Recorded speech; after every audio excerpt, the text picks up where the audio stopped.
দুর্নীতি দমন কমিশনের অনুসন্ধানে পুলিশের সাবেক মহাপরিদর্শক বেনজির আহমেদ ও তার পরিবারের বিপুল সম্পদের তথ্য বেরিয়ে আসার পর থেকেই দুর্নীতির দায়ে তাকে বিচারের কাঠগড়ায় দাঁড় করানোর দাবি ওঠে জনমনে।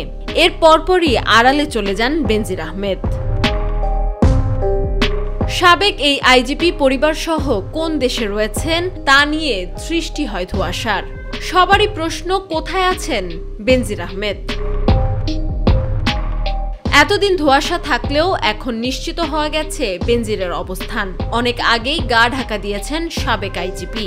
হযরত শাহজালাল আন্তর্জাতিক বিমানবন্দর থেকে গত ৪ মে সিঙ্গাপুর এয়ারলাইনের একটি ফ্লাইটে করে ৩ মেয়ে ও স্ত্রীকে নিয়ে দেশ ছাড়েন বেনজির। দুদকের তদন্তের মাঝে কিভাবে দেশ ছাড়লেন বেনজির আহমেদ, এমন প্রশ্নের জবাব দেন স্বরাষ্ট্রমন্ত্রী। বলেন, বেনজির দেশে নাকি বিদেশে সুনির্দিষ্ট তথ্য নেই তার কাছে। কিন্তু এখনো আমরা নিষেধাজ্ঞা দেইনি, সেই নিষেধাজ্ঞার আগে চলে যেয়ে থাকে। আমি এখনো কিন্তু সঠিক জানি না সে আছে কিনা চলে গিয়েছে। অপরাধী যেই হোক, দুর্নীতি করে থাকলে তার দায় নেবে না পুলিশ, বলেন স্বরাষ্ট্রমন্ত্রী আসাদুজ্জামান খান কামাল। দোষী না নির্দোষী না কিংবা কত পরিমাণ অর্থ বানিয়েছেন, কর ফাঁকি দিয়েছেন কিংবা সম্পদ বানিয়ে তার তথ্য দেন নেই, এগুলো আমাদের যে ডিপার্টমেন্ট তার অনুসন্ধান করতেছে।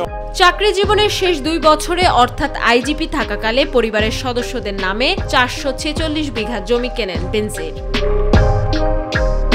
19টি প্রতিষ্ঠানে শত শত কোটি টাকা বিনিয়োগ করে তার পরিবার হয়ে যায় পুরোদস্তুর ব্যবসায়ী পরিবার। আইজিপি পদটি যেন তার কাছে ছিল সোনার হরিণ। আমেনা হীরা, মাই টিভি।